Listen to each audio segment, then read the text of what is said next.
There we go. There's this little block thing that What? is just the bane of my existence on this streaming software. Where? Well, when you hover, see this thing? It's always all the buttons I need, and it's always in my way. No one sees that though, right? No one sees anything. Oh. Hello, everybody. Happy Friday. It's Friday. It's Friday. I've had some cheese. It's Friday. It's Friday. Zach is slapping his knees. All right. Pretty good at that. Thank you. Thank you. I was ready. Big energy. I was ready. So, Ooh, we got 22 thumbs up already. I asked for Oh, you did? a thumbs up, and I appreciate all of you. Oh, Greg Peppa. All right. So, have you been drinking our Emerson whiskey again? No, I'm just feeling really good right now. I'm feeling really good. So it's Friday. We're doing our live stream. We've got lots to talk about. And I think the thing we should start with is Just how you're doing. well, I'm doing okay. I've had a bit of a headache for the past couple days. Really? Yeah. For days? Yeah, it's been on and off. Don't you do ibuprofen like it's candy? Sometimes. Yeah. But we could talk about What do you want to talk about? who sent us Bam. who is our pal Who are you talking about? from Bungie? Oh, Chase Combs. Chase. The Chase Combs. I'm trying to see the email here. Oh. There it is. Yeah. Chase. So we got an email from a gentleman named Chase. Yes. Hi, Chase, if you watch this live stream. He's the audio director For Marathon, the new Bungie game. Yeah. And he very graciously gave Matthew and I some alpha codes. So thank you. Yes. I had been very bummed, obviously. I really wanted to play it because I'm... You have enough hours in Destiny. I think you're like, you should get this automatic email. Yeah. Yes, I probably. But you know what? I it's probably randomized at somehow, whatever. So I was very excited to finally get in there. Yes. And test it out. I really enjoyed it. I think the real test on if it's going to be a long-term game is how the progression and like sort of end game ends up. Mm-hmm. Like how much is there to kind of accomplish. Because, PvP for PvP's sake is I like it, but, I like numbers go up. Yeah. And more stuff. And you lose all your stuff when you die. It's an extraction shooter, so it's a little different than what we're used to. But I had fun. Gunplay is great. Yeah. Gunplay is great. Visuals are cool. Very Bungie. Yes, very Bungie. It feels like a Bungie game, but that's a great thing. And not to, just say great things about the audio because we got invited by the audio director, but it's very cool playing it and like listening to the environment and trying to hear where like bullets are coming from and what's going on and just the sounds. You're hearing animals and like it's a tense type of game, an extraction shooter because you die, you lose all your stuff. So that part of it was top notch. Yeah, the sound direction is awesome. Like hearing like. There's a little drop ships because there's a lot of the enemies in the game that not other players. They like show up with like little drop ships. Yes. And like just hearing it when you have like 360 headphones or something, flying over you and like you're like oh. It's really good. But anyway. Yes. But thank you, Chase. That's Appreciate awesome. it. We're gonna keep playing it, and I'm sure we'll get it once it's out. I will get it. Yes, absolutely. That's a must. I've been playing Bungie. Well, I never played the original 1, Marathon, baby. but Halo 1. Halo 1, yeah. I never had a Duke controller. No. Did you? On the original Xbox? Yeah. You had the Duke? Mm-hmm. I never had that. I had that, yeah. I got...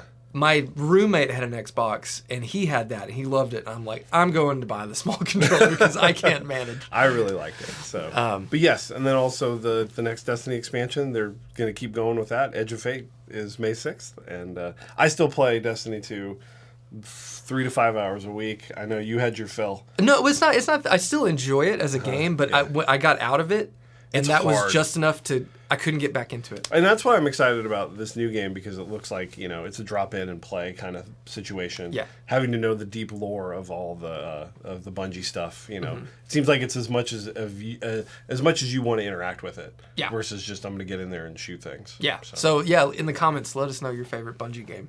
There. And why is it Halo 2? It's probably Halo Reach, man. Reach? You play Reach? Yeah. Yeah. ODST? ODST, yeah. Halo 2 and Halo... I really liked Halo 3. Halo 3 rules. But anyway. There you go. So a lot of great comments. All right. Basically, the thing we're going to dive into today the most is going to be the acquisition of Reverb by Servco? Servco. Servco. Honestly, God, that's where I got my gas this morning. Yeah, Servco. Yeah. I love a nice hot cup of coffee and my gas at Servco. Yeah. But we saw there was a few questions pop up in here. Justin Zach asked, the diodes in my 1N34A Mjolnir look really similar to the diodes in my V2 Joey Big Box Mjolnir. Are they the same? No, the Joey... Yeah, what are the Joeys? It's germanium, but there are like some like random low gain germanium diode. Visually they might be the same, but on paper they're not. They're actually lower forward voltage. That's what Joey's into.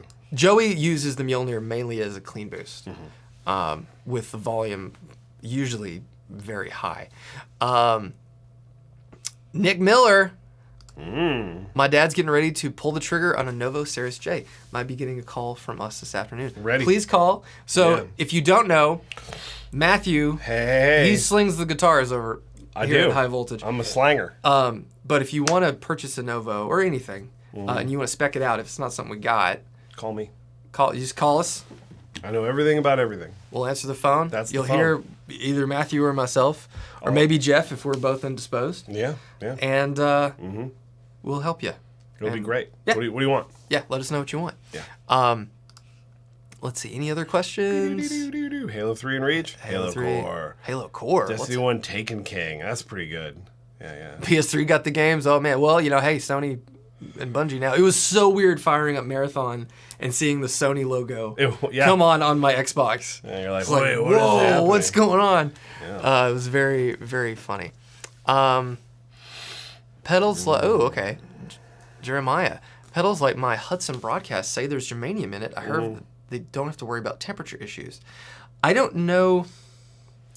I have the Ariel Posen one, and I don't know if they're germanium transistors or diodes. Oh, okay. Yeah. Have we talked about the burst style Novo? Jared Hicks, you're talking about the chambered P2. Should we show it off? Why don't we? Let's get into the reverb stuff, and then we'll go hot and heavy on all our guitars. Because man, we got some stuff lately at the shop. I think we have the best collection of gear we've had so far right now. Like the amount of stuff that we've got. Yes. Amp wise, we got killer guitars. It's top notch. If you haven't been down to the shop yet, come on down and come hang out with us. Whodunit Pros. Does a pedal last longer when it's always on in a looper? What a great question. It's the same. I was like, whoa, we're going to get some deep insight here from Zachary. So basically, okay, is there anything? Okay, here's an Argo Boost Deluxe available at fine Mythos pedals retail. Maybe Mythos pedal retailers. Maybe. Yeah, if they're not in stock currently, they will be. We're gonna be blasting ass on those next week. we got the enclosures coming in. Yes, but so basically, when cover there your it face. goes. When you plug in your power up here, you're good. The pedal's always on. Like when there's power applied, it's on. Yep. So it doesn't matter whether the switch is engaged or not. As long as your power supply is supplying power to the pedal, then it's on. And the only thing you really have to worry about with pedals is the electrolytic capacitors. The little, you can't see it, that thing. Whoop. That thing right there. Look at that. Hey, look, it focused. That's interesting. These things have a life span. But what we do and what most other pedal companies do is you pick a capacitor that operates at a much higher voltage. So you're never reaching the full threshold of what the capacitor is rated for. So it really expands the lifespan of it. Because like these things on paper are like sometimes 2,000 to 5,000 hours. Which, that's a long time, but when you're operating, if you have like a 25 volt cap and you're running it at, 4.5 to 9 volts, it's going to last a long time. So, no. Does it last longer when it's always on a looper? It doesn't affect it at all. The thing to make a pedal last as long as humanly possible is to unplug it, but even then, capacitors and other components like that eventually will just die. They have a shelf life, and that old fuzz pedal I have, this guy, the this Ibanez standard fuzz, functions just fine. Transistors are fine, but all the caps are dead. Yeah, because you have to recap these just like an amp. So yeah, what a great question. There you go. Oh gosh, man. Oh, lots of stuff. Does that mean if you use batteries, your pedals are always on? Your pedals are always on as long as the battery is good? With a battery, if the pedal's plugged in, then it's engaged. Then even if the foot switch is off, then the pedal is technically on. So it's about the same. It doesn't change anything.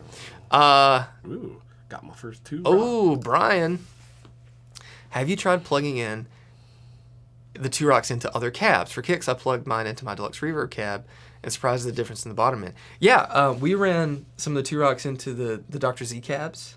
We've done a lot of experimenting. Actually. And we've done pretty much every two rock into every different cab. Yeah, because we have 1x12, 2x12. Well, I did that 3x10, when I was with my 1x15. Vintage Deluxe before I got it. I tried it with every cab to make sure the 115 is what I wanted. They're all was very correct. different. They're all very different. I think Two Rock's cab design is as important as their amp design, as far as like the circuit topology, because their cabs sound huge, and like I've plugged it into certain cabs and like that doesn't sound right. Doesn't sound bad. Doesn't sound how I would expect a Two Rock to sound. Mm-hmm. Okay, all right. So let's get into this reverb thing. So basically, got it pulled up here. The news. Did you guys talk about this on Dipped? We did talk about this on Dipped. So let's. So you know what you guys discussed. That one won't be out for a little bit, right? We'll try to get it soon. We'll cover a different aspect of it then. So here is the little blurb. I wish I could just go like straight up on this. From Reverb. So Reverb's next chapter as a private company. Yeah. So for those that are unawares, Reverb sold to Etsy in like 2019 or something like that for a just truck full of money. Cash. Lots of money. All briefcases full of cash. Probably. That's how they do it. Yeah. I mean, that's how I would hide want that it. stuff. That's what I want. I want it. That's how I want it. If someone came in here with a briefcase full of cash to buy a guitar, how excited would you be? I'd be very excited because they can buy a lot if they got a briefcase full. Yeah, heck Once yeah. it's just dollar bills. No dollar bills, no singles. Unless we're going to the strip club after. Well, yeah. Which is probably not happening. No, definitely not. So the parent company that bought Fender, and now they bought Fender in 1985, which is crazy, from CBS. They are the company that bought Reverb. Now, what they're saying is that Fender does not own Reverb. Servco does. Servco And does. Servco has investments in lots of companies. Yeah, Creator Partners and Servco is two investors who have now purchased Reverb from Etsy. So what does this all mean? I don't know. You tell me. I mean, basically, after reading this little blurb and the things that Rhett has told me in communication with some of the team from Reverb, is that it's going to give them a lot more freedom to kind of go back to how they were operating and hopefully kind of refocus how they're doing business. And so some of the things that they're mentioning on here that are some of their talking points for hopefully why it's going to get better are interesting. The first one is they're going to make music making software available on Reverb, so you can buy software, which is interesting. Okay. I think for end consumers, being able to buy that is cool. Having a place where it keeps like your download history, your codes, all that stuff, that's cool. Is it going to be game changing in the used or gear space? No, I don't think so. But it's nice. The thing that I think is most interesting. Let's see. Can I enhance this? Yeah. Oh, look at that! I can enhance.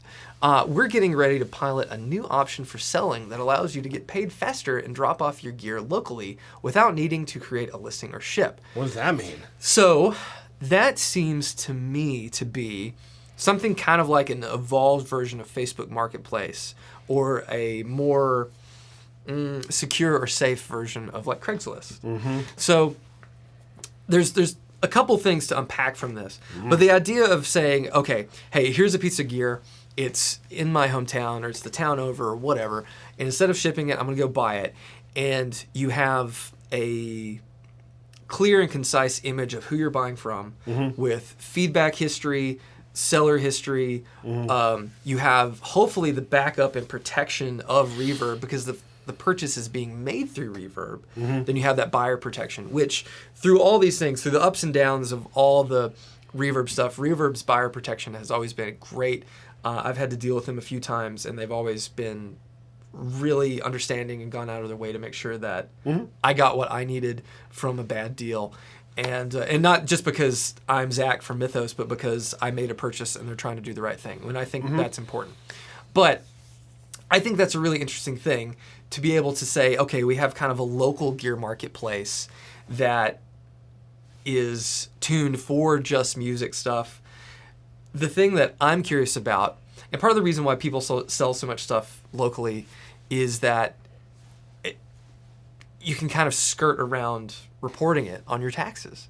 If you sell something on Reverb, You cannot.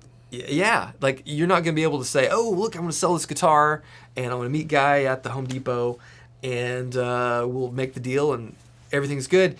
You're going to get your 1099 at the end of the year with all this stuff reported. So, you know, people might not realize that at first, because it does sound enticing, but you have to remember, I mean, technically, if you're selling stuff and you're making a profit, you're really supposed to report it, but, you know, you do you. I'm not offering tax advice. I'm not going to report anything. Hey, So what I want to know is how do you, without needing to create a listing, so how do you sell something if you don't have a listing created? I don't know. Maybe you can just create an invoice or something, and so you have like a, if you don't have an easy way to take a payment, or if someone's like, oh, I really want to pay with, like a firm or something, maybe there's a way to like check out and do stuff locally that doesn't require, just kind of like how we do on Shopify. It's like, oh, someone wants to buy this. It's not up on the site yet. Let's just send them an invoice. Yeah, but like if you're, say I got a guitar that I want to sell, it's like, how do people know that? There's Chase. Yeah, hi Chase, how you doing? Thanks, bud. Hey, Chase. How do you do that without creating a listing though? I don't know. I mean, maybe it's like you can do like a private item for sale that doesn't go to like the public marketplace. But yeah, you're right. How would they know what you have for sale? You know what it sounds like? I didn't think about that. Think of like if there's a new option for selling that allows you to get paid fast, drop your gear off locally without. It sounds like you're selling to a. It's almost like if they had like. You know, like when people open like eBay stores, where like they would sell the stuff for you on eBay, or you would drop it off. Wasn't that like a bit in like 40-year-old version? Yes, that's what she did. Let me sell that. Let me list that for you, or whatever. But that's where it almost seems like, well, if you don't want to list something, you could just sell it to High Voltage, and then we'll list it for you, and then ship it for you, and you'll get paid because we'll sell it to you. Like I'm really interested in that because I really don't know what that means. That's what it sounds like. Is like, are they gonna have like Reverb stores like in like big cities where you can drop off your gear? Well, I just don't know how to sell something without creating a listing. That's what I'm. Yeah, like I'm fascinated by it. Huh? Yeah. I don't know. See, that sounds like consignment. That's what it does. That sounds like consignment to me. Yeah,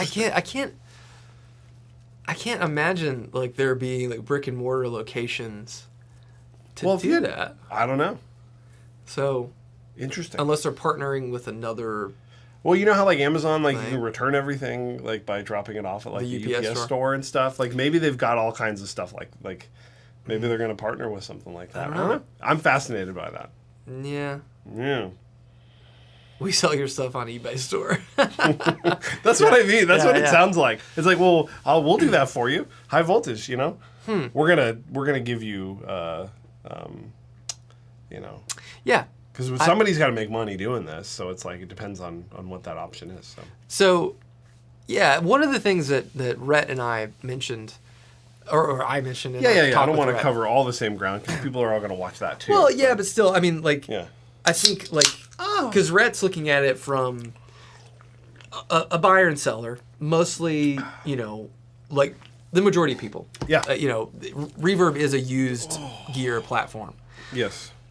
But We're looking at it from because I do that a lot, but the connection with e-commerce. Yeah. Because since the Etsy takeover, nobody likes it. It sucks. So Reverb. What are the sucked. like? Okay, let's talk about that for a second, because I know a lot of people have said, "Oh, good, we're out of the Etsy era." Yeah. What were all the things? Because I got to admit, I never really did jack shit on Reverb. Yeah. At all. I never really have until you made me sell a bunch of stuff on Reverb a couple years ago, and then we also list our stuff on Reverb. So what are the big things that got worse with Etsy? Well, the fees went up. Okay. Which that sucks. The biggest thing that got worse was for people like us, even for Mythos. Yeah. They severed the connection between Reverb.com and e-commerce, like third-party e-commerce sites. Got it. Because for a time, they were pushing, and I don't know if this was during Etsy or not, they were pushing like a Reverb sites, where basically they had their own e-commerce platform where you could make like a highvoltageguitars.com. Yes, I remember that. And you the web you telling store me about that, yeah. was Reverb. It's like, whatever. Like, I understand, but don't need it. And then severing that connection, it's called an API. That's the thing that makes one website talk to another website, and the communication goes both ways. That really sucked. Because for so many people, if you had your e-commerce site, if you had your mom and pop store and you were building it off Shopify or Squarespace or Wix or whatever these things are, at least I know definitely with Shopify, there was a way to connect Reverb and Shopify so that if you sold something on your website, it got pulled off of Reverb and vice versa. And when you uploaded something new, it would push everything. Both sites. You didn't have to upload pictures twice. You didn't have to upload listings twice. And they killed all that. Dead. To where you had to get some third-party thing that was always some piece of crap that cost a lot of money when that was a free service that interconnected so many small stores with the world at large. Yeah, that makes sense. And that is incredibly stupid. And that is something that I hope Reverb goes back to, because my biggest gripe, and again, you're going to hear some of this again on Dipped, but since the Etsy takeover, they severed that connection so that it got harder and harder for... Basically, they just want everybody to post everything on Reverb alone. But it got harder and harder for us e-commerce guys to have that connection. So you're basically managing two inventories. Okay. But also, all the while, the fees get a little higher. There's a significant push for bumps, where that's basically your advertisement. So, like, if you think about selling...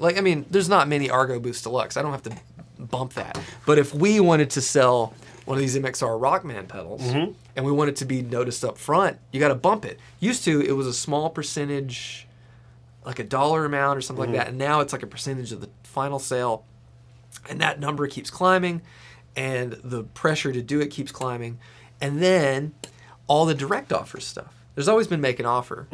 That's old school eBay stuff.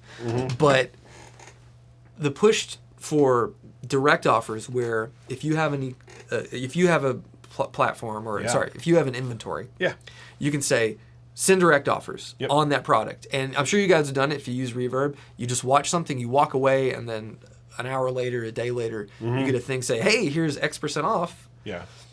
And you can buy it.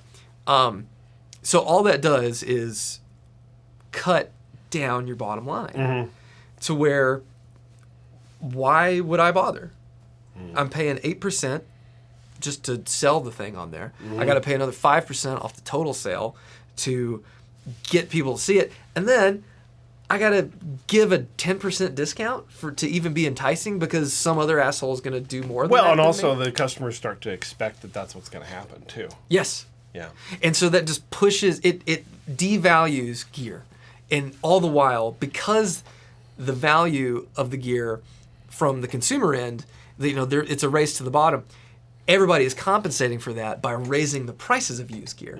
And so you get this weird juxtaposition where everybody wants to get it for the best price, and yet all the used prices keep climbing. And a lot of that's way more complicated than just, the used market and people wanting, to get their nut because of the percentages that come off the top. Yes. But I think it's damaging for the used market to have all these fees, because ultimately that just makes things seem more expensive when in reality they shouldn't be. Or, I mean, it is what it is, but if everything is, the prices are based off what the offer is, what the deal is, then, like, I don't know. Why not start there? And, like, let's get away with all that haggling, and let's just have good deals and buy stuff for the a reasonable price. Yeah. But what do you think? What do I think? Yes. You have lots of thoughts. We'll get rid of this. Well, I think that, like, the more interesting thing for me is sort of like what it does to us to see all this gear for all, like, a wide variety of prices all the time, and trying to figure out, like, what actually is a good deal. Where do I buy it from? What is my connection? And, I've never really engaged with Reverb very much for that reason. I just, like, to me, it's a good place to, like, I like, seeing stuff that pops up. I keep track of certain brands because I want to know what used stuff is out there. Probably for work, I like to see what the prices are. But to me, it's like, I don't know, like, and this isn't to knock on anything that anybody's doing over at Reverb or anything, because it's a business model that, like, clearly needed to exist. But, like, I don't know. Sometimes I feel like this overall, like, who are people getting good deals? Are the customers getting good deals? Is this good for stores? Is this good for everybody? Who's making out in all of this? Yeah. Like, how does that work? And I'm just like, I don't know. Sometimes I wonder somebody's holding the bag. Yeah. You know what I mean? At the end of the day with all this stuff. And sometimes I feel like, maybe the customers get a good deal on something. And that's, like, hopefully y'all, when you buy stuff off there, are getting good deals and you're finding stuff that you like. But, I mean, I feel like that it might be stores that are, I don't know. I think stores get the short end of the stick, because one thing that Reverb does is they charge tax on every sale. They do. Now, this is something that we were super concerned with opening High Voltage. Like, how do taxes work outside of your state? How do the taxes work? Yeah, I mean, I don't know. Ooh. Do you pay them? Should we bother? Nope. I don't know. That's what I've learned from watching some of our elected officials. Is you're a sucker if you're paying taxes. Yeah, dang. and Papa broils too. Oh yeah, well, yeah, that's a whole thing. But yeah, taxation is theft. No, but yes. Well, and somebody mentioned shipping prices on here too. It's like we really did feel like there was just no chance that we could charge shipping and survive based on how the market is. The free shipping thing. Free shipping is like, that's a pill I'm willing to swallow. But when I'm shopping online, because here's the thing about taxes. Let's get back to that for a second. Okay, sorry. Taxes. This is fun. This is going to be real. How many people are watching this? Have they left yet? We got 2 thumbs down, so that's good. Yeah, dang. This isn't right. Oh, there it goes. Okay. That's pretty good. Yeah, it said we only had 60-something people watching. I'm like, dang. With taxes for a business, at least a business, well, no, it's be any state. Yeah. There are minimums you have to hit before you start charging sales tax. Yeah. So outside of state sales, like for us, if you go to High Voltage and you order outside of Tennessee, we don't charge sales tax because the sales tax threshold on most states pretty high. Is high. Like California is like $100,000. Yeah, and like places that are big, your Sweetwaters and your Chicago Music Exchange, and they all pay you. They charge you tax because they're hitting those thresholds probably, or at least close enough to where it could be a problem if you're not taking it in and then paying it in. Yeah. But because Reverb is doing all this business, and it's all counted for them, they have to charge tax and all that stuff. So what I do, and I've seen people mention this, oftentimes if I can find something on Reverb and it's something I'm interested in, I will Google that. If it's a real store, if it's not just like Matthew's Gear Hut. Yeah. That's so stupid. I'm sorry. No, I love it. It's funny, but if you see anything that has hut, shack, garage, etc., it's somebody's personal. It's somebody's hut, shack, or garage. A picture of their dog, which is mine. If it's a real store, you can go to that store and usually buy it and check out without having to pay those taxes.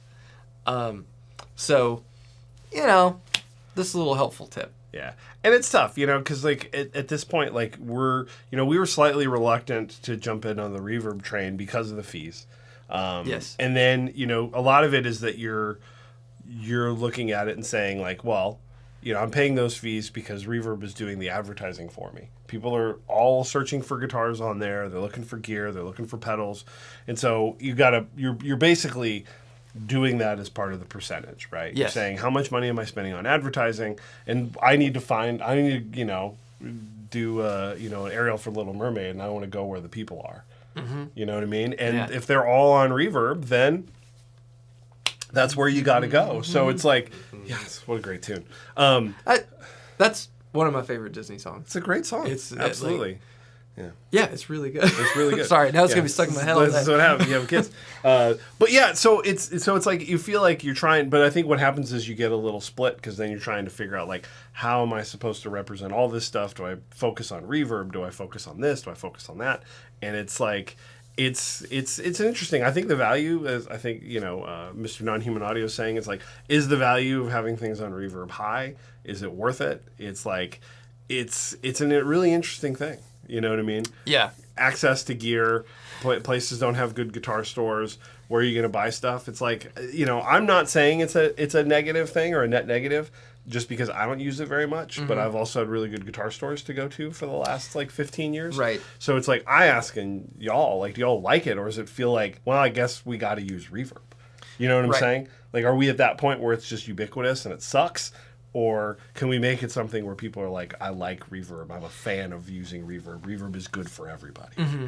Yeah. And not to just basically reiterate everything I just said on a dipped in tone that hasn't come out yet. Well, I brought that up on purpose because I was like, you'll get Rhett's perspective, and Addison, which is yeah. Addison's always delightful. This begs the question, or not begs the question, but it proves that all these stores that do exist, because there's still a lot of guitar stores, a lot of music stores, need to evolve, need to work harder at changing with the times so that, you don't have to go to reverb, but let's face it, I usually go to Google first when I'm searching for stuff. Yeah. And if local shops did a good job at saying, here's all the junk we have in the store. Mm-hmm. They have a decent e-commerce platform that connects with all these services, which are free, by the way. Then that is going to help. Because I think there's this misconception that reverb is this big bad wolf that's going to destroy all these mom and pop stores. I think reverb has done a really good job in help lifting up a lot of these small stores. To fight in the e-commerce space. Right. Yeah. But I still believe it's very incumbent upon these stores to change with the times, to grow, to work hard at expanding their online presence and not solely relying on reverb. Reverb's a tool. It's useful. We sell a handful of stuff on there, both Mythos and high voltage. You have to admit, though, that when we sell a guitar, it's a little bit like, Oh, yeah. No, it's really? You couldn't have bought that on... Why'd you just get on reverb? Yeah. What's your deal, dude? But it happens every time that happens. I'm like, oh, okay.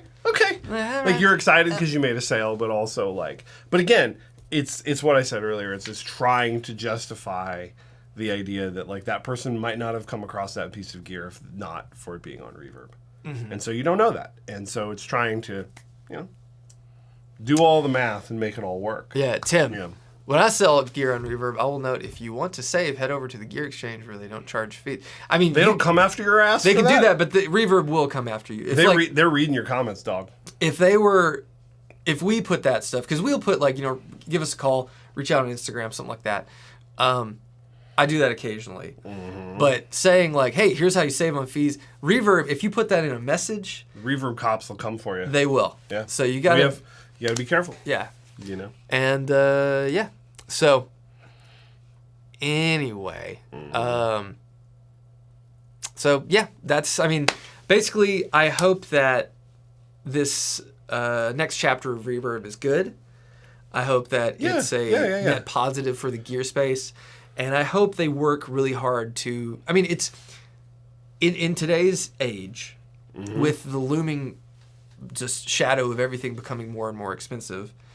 the thought of saying, hey, could you charge less fees for me, is going to be a harder pill for anyone to swallow.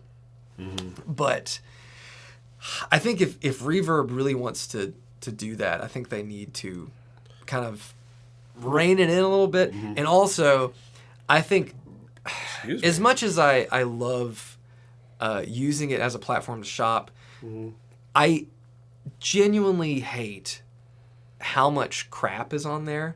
Like when you go to a store and they're selling a 6-pack of guitar strings, and then the same store is selling a 6-pack of guitar strings with a crappy Hosa cable bundle, or like here's a pack of picks or something, and it's just like flooded with that sort of bundle crap, which is like against our MAP policy. We don't even allow that. I don't know. It's just like I just want to look for this one weird set of Ernie balls or something. I don't need to see a million different listings with like here's a bunch of crap. And I think that is something to be said for the idea of like not devaluing gear, but just there's so much stuff on there and everybody knows. And there was definitely maybe 5-6 years ago this was more apparent, but like you have people buying stuff knowing they can flip it. And it's way easier to flip it because Reverb exists versus selling local or even what eBay was. Yeah. And so I always wonder how much the gear industry got inflated, especially over COVID, because people could buy stuff and they knew, well, if I don't like this, I can sell it so much easier than you could in the past. Yeah. Because of Reverb, and like, does that hurt businesses because maybe you're selling a lot more stuff than you should because people could turn it around. Yeah. And will that bottom drop out at all? Oh yeah, you know what I mean, and that's like, and we've seen that because the industry has slowed down. But like, that's what I always worry about is like how do you, with all of those things, like how do you make sure that you know exactly how healthy your business is? Oh, exactly. You know what I mean? Chad. A lot of people want to see that Trini dog. Trini Lopez. This is a 1965. Trini Lopez. It is for sale at highvoltageguitars.com. Woo-wee. All original except a really killer refret. And it looks like it's got a bone nut. Bone nut? So no nylon nut, but 1 9/16 nut width. No headstock break. Original case. Check it out. Yeah. Highvoltageguitars.com. There you go. It's on the homepage. We put a little banner of it up. Yeah. Great sounding guitar. Man, you still have all that cash? You gotta go to the bank. Yeah, I know. I never go to the bank. Yeah. Cash sucks. Yeah. People pay with cash sometimes. Yeah. So I Ernie Balls. Yeah, Ernie Balls. I like Ernie Balls. Why? Is there a problem with Ernie Balls now? It's maybe you're talking about Ernie's balls. Ernie's Balls. I didn't say Ernie's Balls. Yeah. Ooh, okay, Michael. Shop Pay is backed by a firm. Is there any difference in fees those platforms charge on the financing? They're about the same. A firm charges different fees depending on the time that you finance it. Yeah. So the longer you finance it, the more fees we get hit with. Yeah. So it's always best to just buy it, but it's part of the game. It's part of doing business. All right. Ooh, here we go. Chad. Like Chad right here. This right here. Yeah. Oh. What would an ideal third-party marketplace look like from a dealer manufacturer standpoint? Well, we're both now, so we have lots to say. What do you think?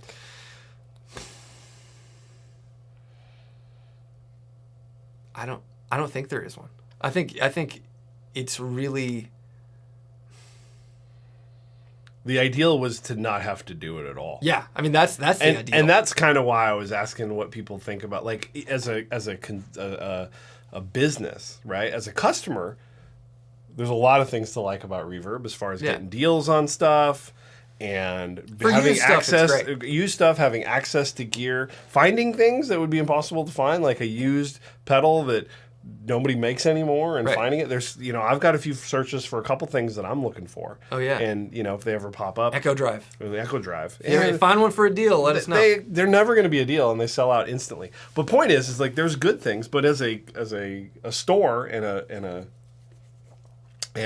manufacturer, I wish we didn't even have to use it. I mean, it's like it's like anytime anybody gets between you and your money, you don't like it. This is how it is. Is Anytime. that a line from Casino? It sounds like it, doesn't it? But I don't. As I always say, when an email comes in and it's somebody telling us a business idea, and I'm like, that person's just trying to get between me and my money. That's right. Yeah. And I don't like it. And I know that there is all kinds of stuff that you have to do. There's the cost of doing business, and you have to. There's percentages that you have to hit in order to get your stuff out there. That's great.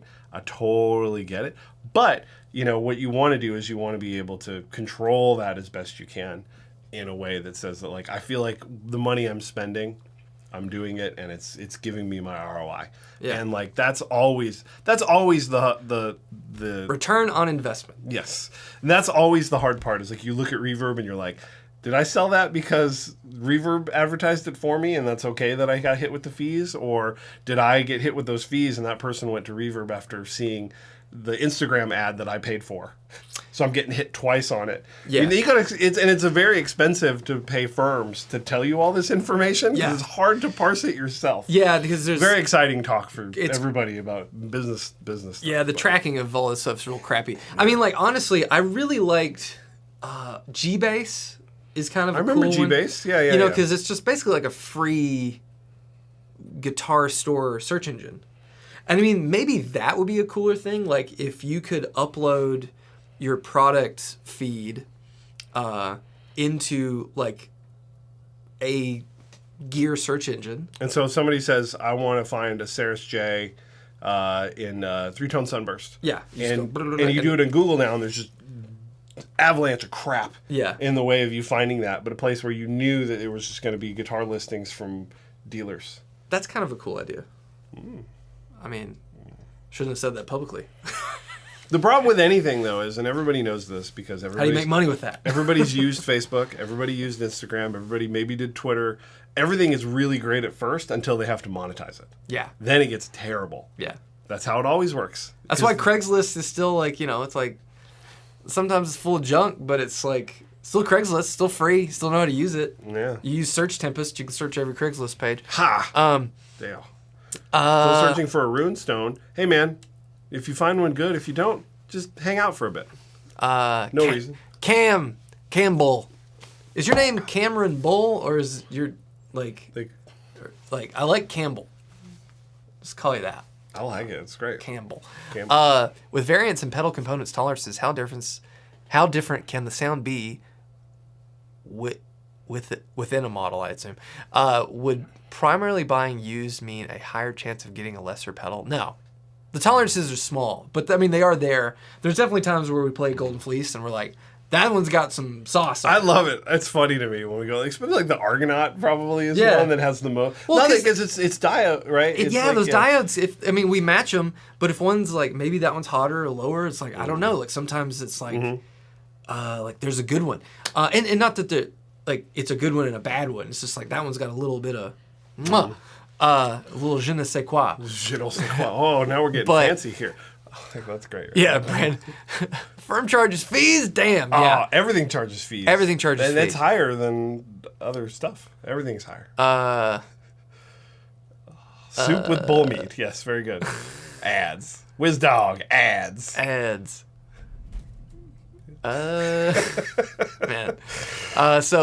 We got about 15 minutes left. We can hit some more questions. I like this from Nick Rambles. The hot take, nothing I hate more than an unplugged electric guitar. That's the best way to try an electric guitar. If it sucks unplugged, then you just not played any nice electric guitars. Because, like, I have some that I play, and I'm like, that sounds as good as anything I've ever heard unplugged.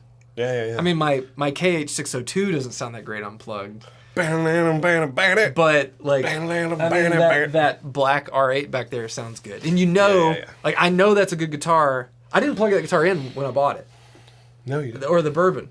Mm-mm. I didn't plug my Strat in. I brought my Strat. I just was like, strum, like, this one's got it.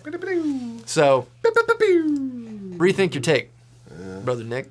Mythos Galah Horn. I like that. Oh, Galah Horn, yeah. Great name. That'd be cool. Yeah. This is just a big, I don't know, what would the Galah Horn be? It's got to be some sort of fuzz. A triple head. How many? The Galah Horn have to be the Argonaut, the Hephaestus, and the Golden Fleece together, which Jeff desperately wants to happen. It shoots 3 How many rockets come out when you? 6, I think. Oh, 6. Wolfpack, I love Wolfpack rounds. Wolfpack, yeah. I love Galah Horn. Imperial Needle, Galah Horn, and What's then your primary? Chroma Rush. Chroma Rush. Yeah, that's your. You can tell his height of Zach's playing was 2021. So But that was meta. But that's how Yeah. I'm still good with that. So, the Galah Horn, that's good. Can we see the Novo? Oh my god! I think it's in my office. Oh my god! Did you bid on that Centaur that Klon listed on eBay? No. No. Why would I? I don't. He has one. I don't need another one. I don't want to pay more than what I paid. Tone King Imperial preamp pedal. Thoughts? I've heard it sounds great. I have zero interest or need for it. So Galah Horn Tone Bender. I think it need for a Galah Horn. I think it might need to be something different, a little more aggressive. I don't know. What do you think? Galah Horn is a tone bender? No. Maybe. Looks Roundup orange right there. Lipstick red. It's pretty red. Tone bender. How come we haven't done a tone bender yet? I'm working on it. That guitar rules. Look at that. Look at that thing. Look at that top. Oh man, let's get some thumbs up for that guitar. Yeah, look at the thumbs up. Yeah. Here's for Nick. He loves it. He loves it. He loves San Dimas. Try the plug-in trial. What? What is it? Plug-in trial for what? I have the Neural DSP Tone King plug-in. I don't need a trial, but I don't need to buy the Tone King preamp pedal. There's no. I just don't have any need for it. Chupacabra, Mjolnir, and Rangemaster in one box. Okay. Yeah, I don't. Like, just throwing all the stuff we already make in a box is like, sometimes it's cool, sometimes I'm like, I don't know. It's hard to get excited. Yeah. Hey, guys. Yeah. Oh.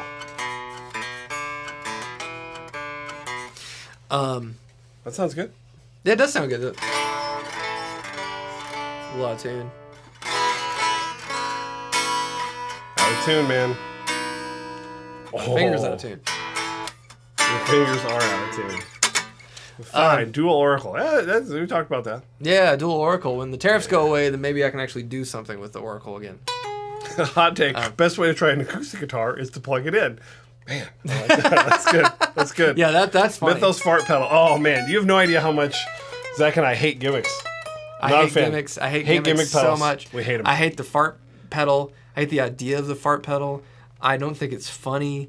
And this is coming from someone who has Flarp on his desk, and I think farts and fart jokes are funny, but not in pedal form. Not in a pedal form. It's just like, keep your farts out of my guitar rig. Was that in Casino? Yeah. I think Don Rickles said that. Whoa, man! Oh, how'd you do that? Hip. Jeff Bird. Get that one. Soon. They had some Argo Boost Deluxes on that order, and we've been waiting on some parts to get those done. They should be done early next week, and we'll get that out the door. Thank you so much for your patience on that. Mm-hmm. Sorry about that. We're getting it. It's been a slog to get a lot of the parts that we need. Yeah. Ooh, favorite Mythos pedal. That's a great. Yeah. What is? It's not showing up. Behringer Super Fuzz is all the fart you need in a pedal. Yeah. Damn, dude, you've been practicing. Oh, self-taught, no lessons. Thank you very much. What's your favorite Mythos pedal? Zach and Matthew. Mine changes, like, pretty frequently. It's hard when you design them. You know, it's like picking your favorite child. But, I don't know. I really genuinely love the 1N348 Mjolnir. You know, it sucks because you can't buy it. But can you advertise something we sell, please? The Wildwood Mjolnir then is a close second. Yeah. But I don't know. It depends. It's mood based. Because every time I play like the Airlane Drive, I'm like, oh, or the 210. I'm like, oh, that's so cool. So good. It sounds incredible through the Vintage Deluxe. Yeah. So good. My favorite is, same answer always, the Oracle. Yeah.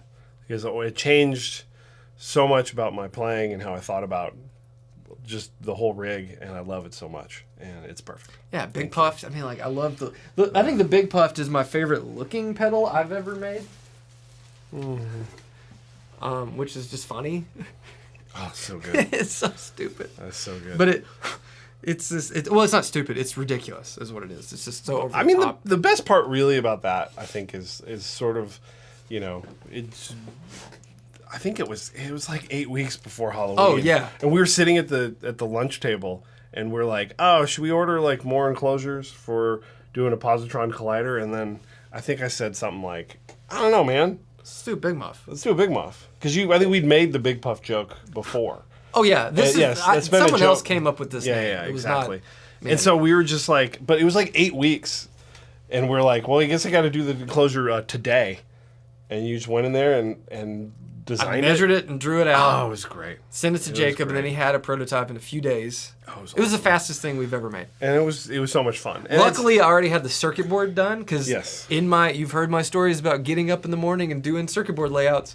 I'd already done a Big Muff, so it was just in there.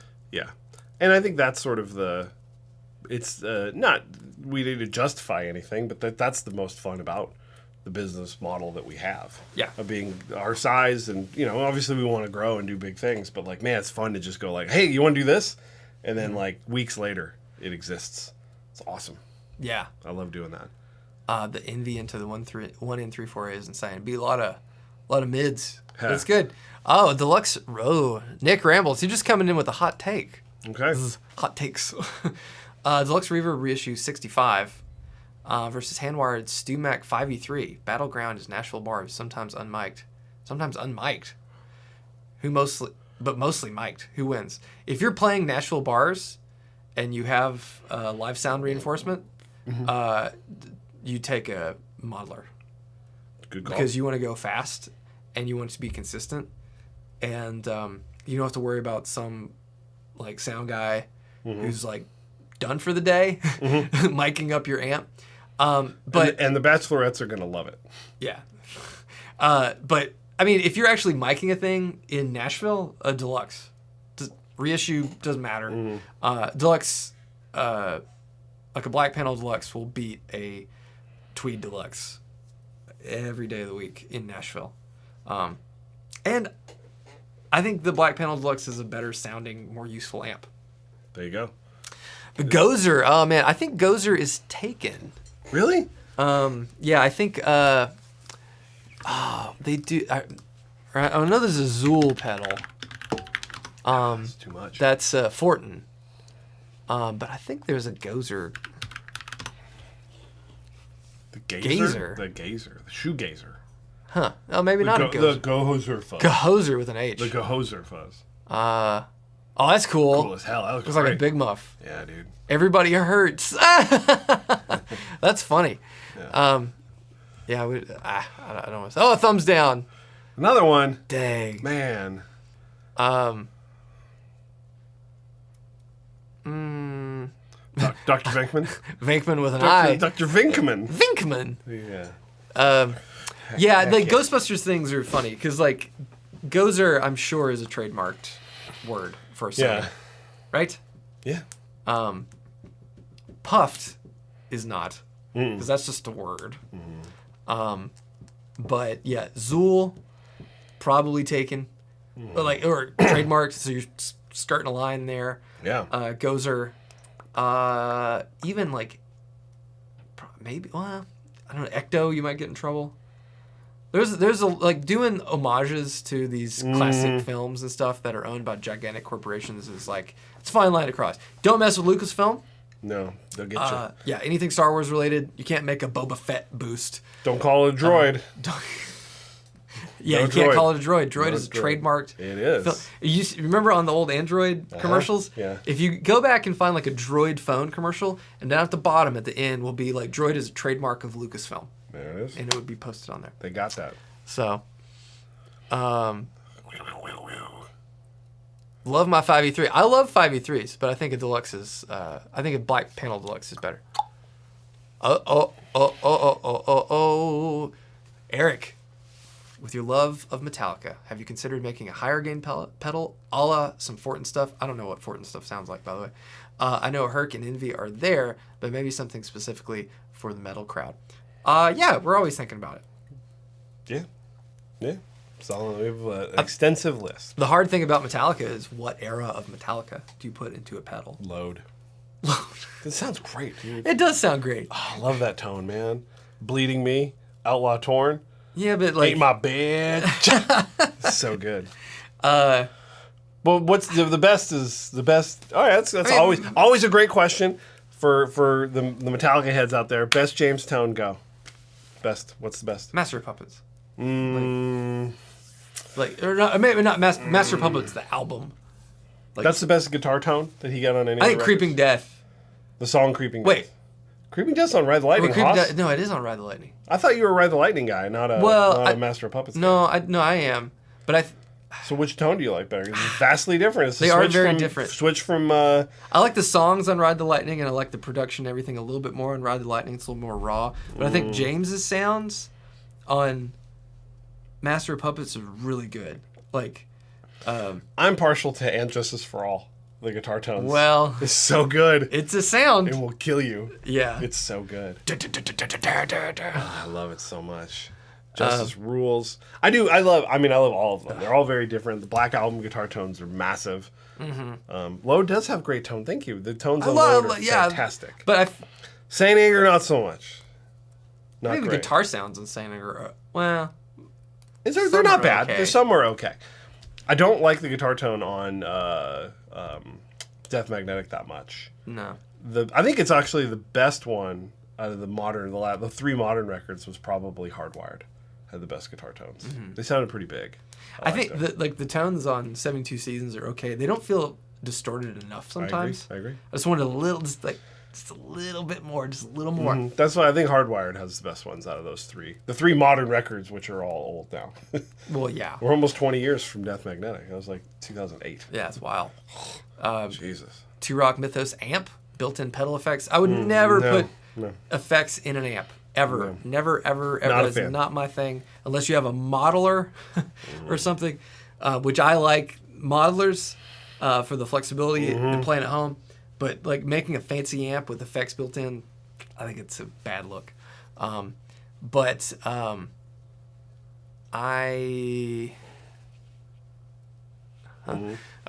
Yeah, I mean, that's what I said. Hardwired.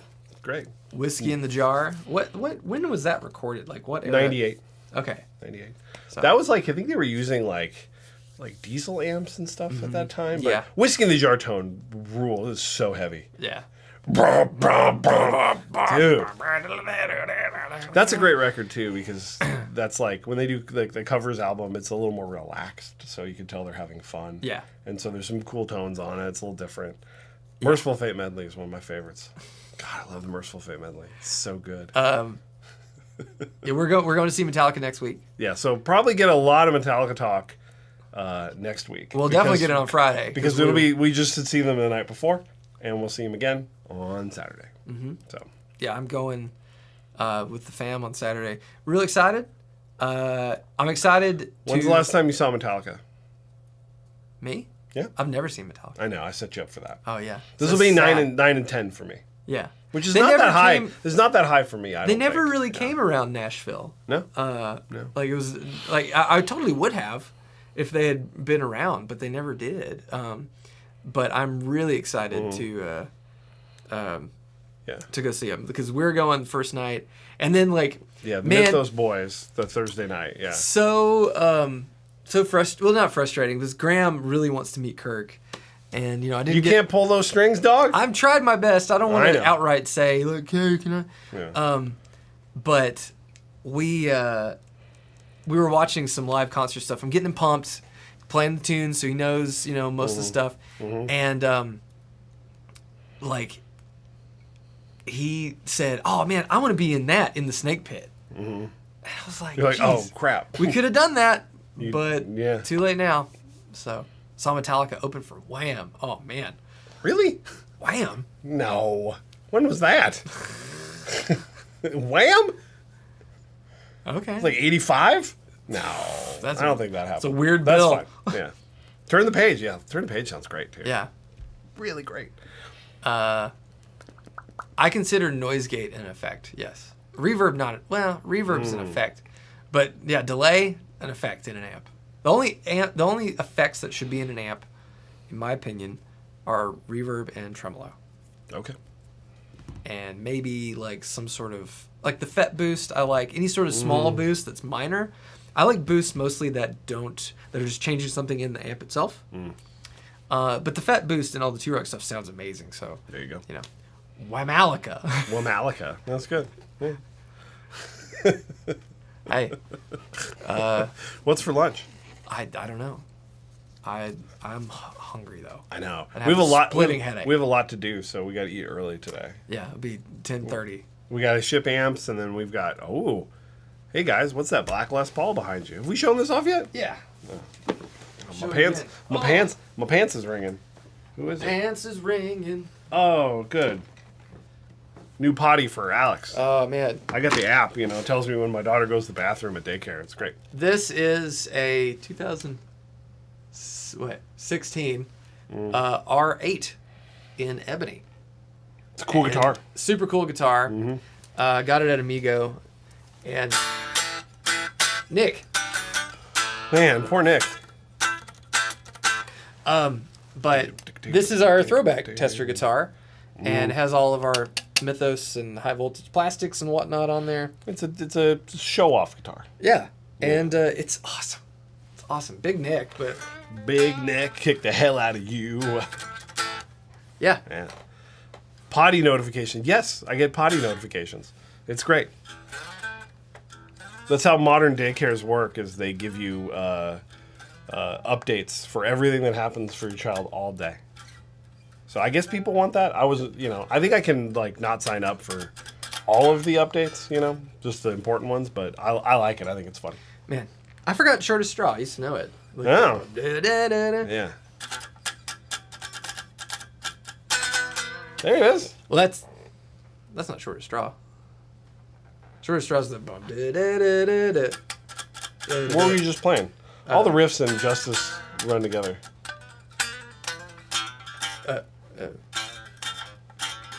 Doo-doo notice. Do you know what I feel? Yeah. Yep. Anyway. Okay. Well, This has gone off the rails? it has. It happens. We peter out at some point. Anybody, last questions that are good? Woo! There is no Argonaut V1 and V2. It's all the same. It's just different art. If I ever called it that, I shouldn't have, because it's more like V1.2. Harvester Sorrow. Harvester of Sorrow. Yeah, that's it. Man, when that kicks in, Yeah. I should know those things right away, but you're just playing acoustically, so.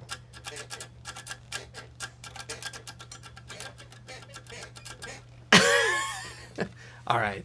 Bye, everybody. Happy Friday. Wait. No, we're popping that up right now. Oh, See, everybody gets mad about this when they talk about Metallica changing their style. They said on that tour, when they were watching people when they were playing those songs, and the people looked bored as hell, and that's part of the reason why they switched the songs up for Black Album. Was they were playing those Justice songs, and everyone was like looked bored during them. that's really. I'm telling you. So you're right. That's not a hot take at all. The boys would agree with you. Yep. Needs more more wine.